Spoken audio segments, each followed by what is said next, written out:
সিয়াম, সাধনা ও তাকওয়ার মাস রমজান। এই মাস খুবই তাৎপর্যপূর্ণ মুসলিম উম্মাহর জন্য। এছাড়াও এই মাসকে কল্যাণ ও বরকতের মাস হিসেবেও উল্লেখ করা হয়েছে। পুরো রমজানকে 3টি ভাগে বিভক্ত করা হয়েছে: রহমত, মাগফিরাত এবং নাজাত। জাহান্নাম থেকে মুক্তি লাভের সুযোগ এনে দেয় রমজান।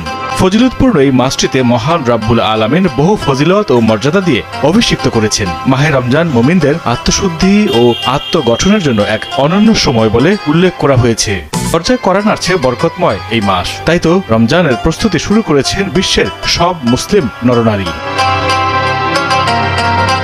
সুবে সাদিক থেকে সূর্যাস্ত পর্যন্ত সব ধরনের পানাহার ও পাপাচার থেকে বিরত থেকে রোজা রাখেন মুসলিমরা। এরপর ইফতারের মাধ্যমে রোজা ভাঙেন তারা।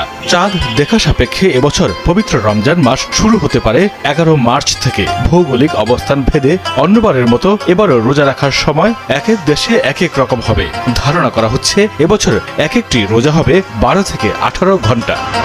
বিশ্বের অন্তত 10টি দেশের মুসল্লিদের এবার রোজা রাখতে হবে 15 থেকে 18 ঘন্টা পর্যন্ত। সেই তালিকায় আছে Greenland, Iceland, Finland, Scotland, Canada, যুক্তরাজ্য, ফ্রান্স, ইতালি, স্পেনের মতো দেশ।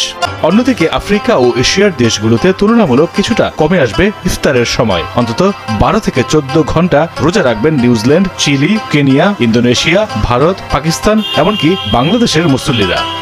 এছাড়া মধ্যপ্রাচ্য ও গালফ অঞ্চলের মুসল্লিরা এবার 13 থেকে 15 ঘন্টা রোজা রাখবেন। পৃথিবীর ইতিহাসে অনেক গুরুত্বপূর্ণ ও শিক্ষণীয় ঘটনার সাক্ষী এই পবিত্র রমজান। এ মাসে নাজিল হয়েছে পবিত্র কোরআন শরীফ। এই মাসে এমন একটি রাত রয়েছে যা হাজার রাতের চেয়েও কল্যাণময় ও শ্রেষ্ঠ, যা শবে কদর নামে পরিচিত। রোজার মাসের শুরুতে মহান আল্লাহ তাআলা জাহান্নামের দরজা বন্ধ করে দেন, জান্নাতের দরজা খুলে দেন এবং শয়তানকে শিকলবদ্ধ করে রাখেন। আল্লাহ তাআলা পবিত্র কালামের অনেক জায়গায় শয়তানকে মানুষের প্রকাশ্য শত্রু বলে আখ্যায়িত করেছেন। এসব কারণে রমজান মাস বিশ্বের মুসলিম উম্মাহর কাছে অতি ফজিলতপূর্ণ এবং এই মাসে ইবাদত বন্দিগিতে মশগুল থাকেন মুসলিম সম্প্রদায়।